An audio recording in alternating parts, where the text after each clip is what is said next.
Joel Hollander, who ran FAN for a long time. He started as a salesman, then he ran the place for a long time before he went off to run Westwood One and some other radio entities. And now is actually kind of back because he's part of the Entercom board, so he's got his hands back in FAN, among other things now. Joel, welcome. How are you? We're here to make you a new offer. Stop. But, all right, so Cherney said you get to give me this proclamation. Yes. So what do you have? The mayor stopped by. They couldn't. That was nice of him. Thanks. Mike Francesa-Joel. Oh, very nice. Very nice. 30 years, Mike, which 30 years of anything is really incredible. And you know what most people don't know is you begged to get in 30 years ago in Astoria, and now you're going out as the king. Thank you. That's very nice. Which is really, and you deserve it all, and you've helped a lot of people along the way. And I hope you're excited that one of your proteges is going to replace you, Chris Carlin. You know what? It's amazing how many guys came through, and we did help a lot of people. Thanks to you with your charity, Tomorrow's Children, and all the different charities. FAN did a great job with the really did an amazing job with the charities through the years. You created an industry with your charity. You did an amazing research work, turned something that was terrible into something wonderful.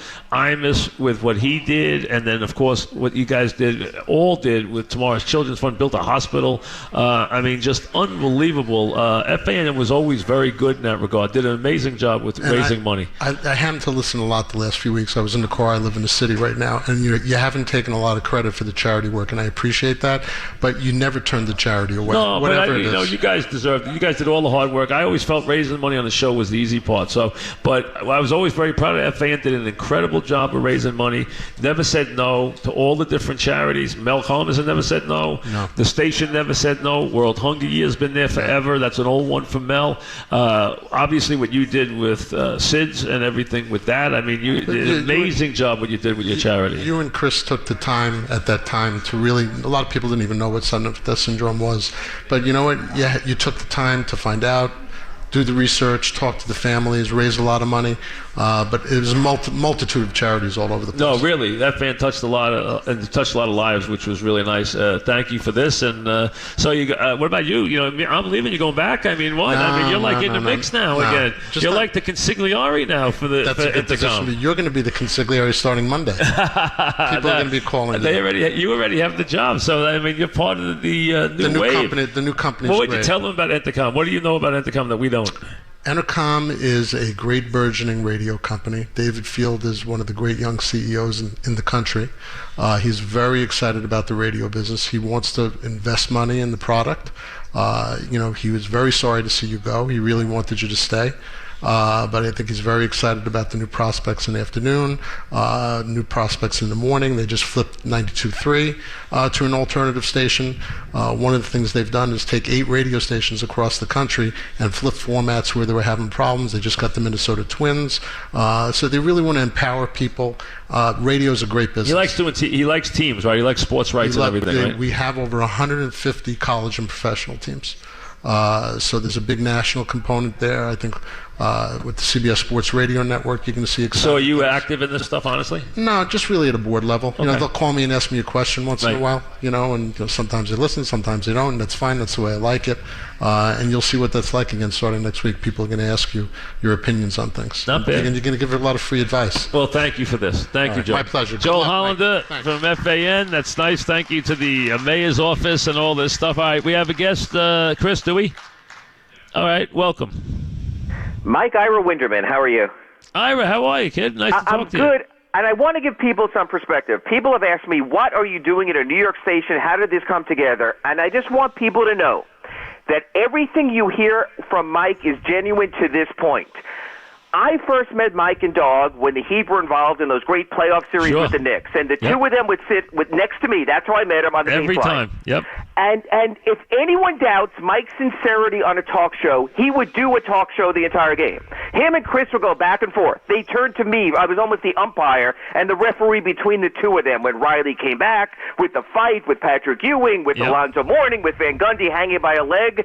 That was all genuine. That the talk show didn't just run this incredible amount of hours on the air. It was nonstop. And to see you two and hear you two, I could realize then why some people are successful in the business. Because, Mike, I have dealt and called in with plenty of phonies over the years who were actors trying to come up with takes and stuff like that.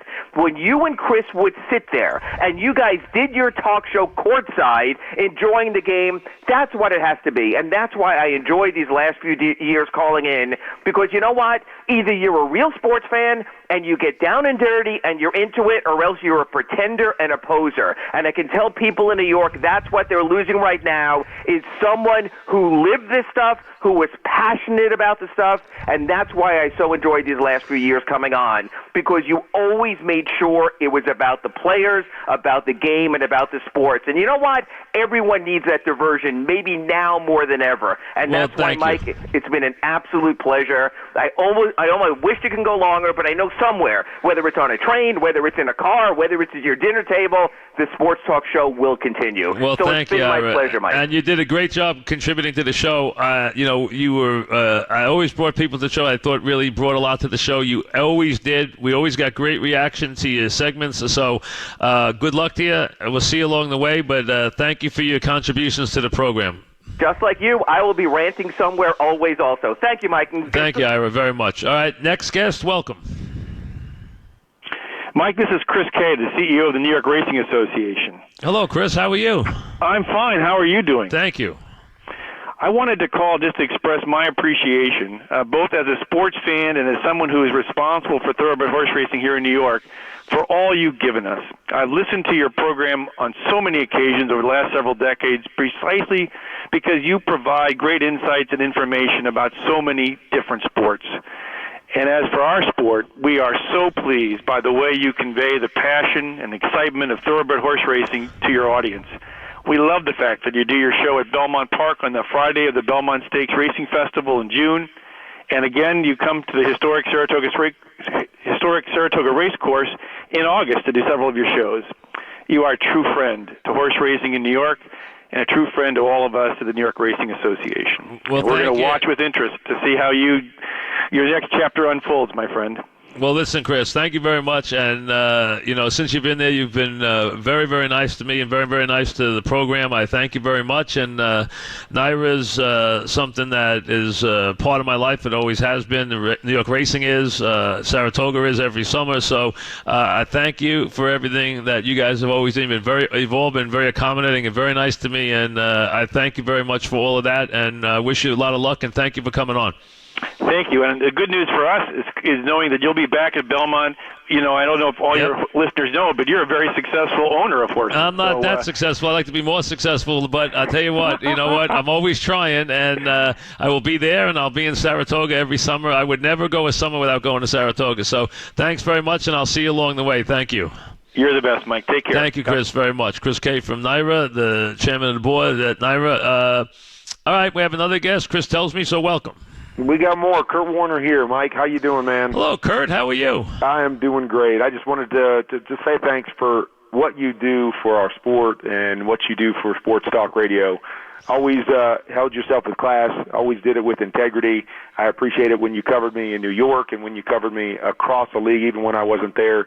Just appreciate how you did it. And we're going to be losing a good one because there's a lot out there that don't do it the right way and don't do it the way you did. So just always appreciated being on with you and listening to you and knowing that I was going to get it done the right way. You were honest, but really good at what you did, and just appreciated what you did, and best of luck in the next chapter. Well, thank you, Kurt, and congratulations on your career and all the honors and everything else. And I always tell people you handled a very tough situation in New York incredibly well. As you tutored and then moved aside for a young Eli Manning, and then have gone on to such tremendous stuff. First as a player, and then of course as a broadcaster. So congratulations on all you've accomplished, and thanks very much for always coming on the program. I appreciate it. Well, it is my pleasure, and congrats on a great run, and enjoy the rest of your day. Thanks very much, Kurt. Kurt Warner. Chris says we have somebody else ready, so welcome.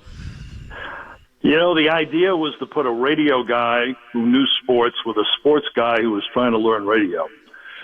And honestly, as soon as you learn that you push the button and the red light goes on and the mic's open, you never shut up. And off you went. The rest is history. Michael, how you doing? Good. How are you?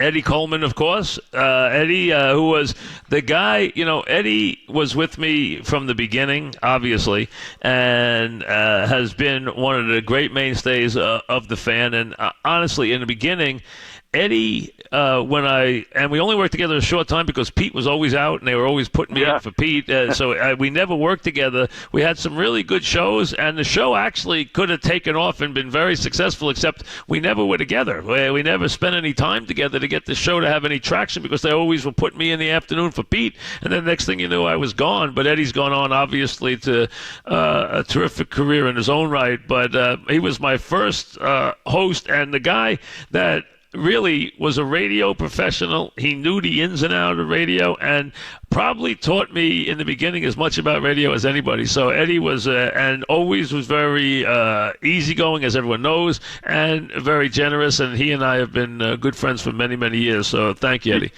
I'll tell you what, Mike, they were grooming you for Pete's show, and, you and Dodd together, a tremendous combination over the years. It's funny. People think this is a glamorous business, and it can be at times. There's no question about that. It's great. It's crazy. It's not fair at times, and it can be a grind, and you really have to grind it out. And I love gamers, not the modern day, the e-sport gamers, but the throwback guys, that blue collar guys. And one thing I've admired about you over 30 years. Think about that, 30 years. You brought it every day. You really did. And you were there every day, whatever the motivation, whether good days, bad days, didn't matter. That's not easy to do. And people have to realize that. And you did it on a spectacular level. And you succeeded with a partner. You succeeded by yourself. You did what you set out to do. And not everybody can say that or do that. And you go out on top, too. So cherish that. You should cherish it. It's been a great run for it. It was a lot of fun over the years, doing stuff during the show and at the beginning. It's been a long time, 30 years, but you did it great. Thank you, Eddie, very much. Thank you. I mean, Eddie Coleman, who was really been there from the beginning and done a very good job and was very good to me in the beginning. Really did. Because, when I first started, Eddie had been in radio for years and years. He'd worked with Kurt Gowdy. He had been in radio, and I was just one of the first shows I did with Eddie. And I was only been on the air a couple of days when I first worked with Eddie. So he was very instrumental for me getting started in the business, really was. All right, we have another guest. Welcome. Well, there are not a lot of people who could say they were there in 1994 when the Rangers won the Stanley Cup, or in 95 when the Devils won the Stanley Cup, or in 2000 when the Devils won the Stanley Cup, in 03 when the Devils won the Stanley Cup. Mike Francesa, you were there. It's Pierre McGuire. I know, Pierre. Welcome. Nice of you to come to the program. Thank you very much. And you've brought a lot to the show, Pierre. We've had a lot of fun with you through the years. You're a great character. You love your sport, and it's always been fun having you on the air during the playoffs. You've done a great job for us, so thank you. Well, thank you for having me. Actually, the first time I think I spoke with you and Dog was back when they had the Heritage Classic, the first ever, November 22nd, 2003 in Edmonton, between Edmonton and Montreal. And I remember you asking me, is this a gimmick or is this something that can really last? And it's lasted. It's lasted a real long time, Mike. It's been phenomenal for the sport, and we're going to have another one January 1st right at Citibank Field between the New York Rangers and the Buffalo Sabres. Absolutely. I had the commissioner in the other day, and he was looking forward to it. And I tell you, those haven't been good for the sport. They've been amazing for the sport. Those have been absolutely home run. Some things just work. Those have been amazingly received.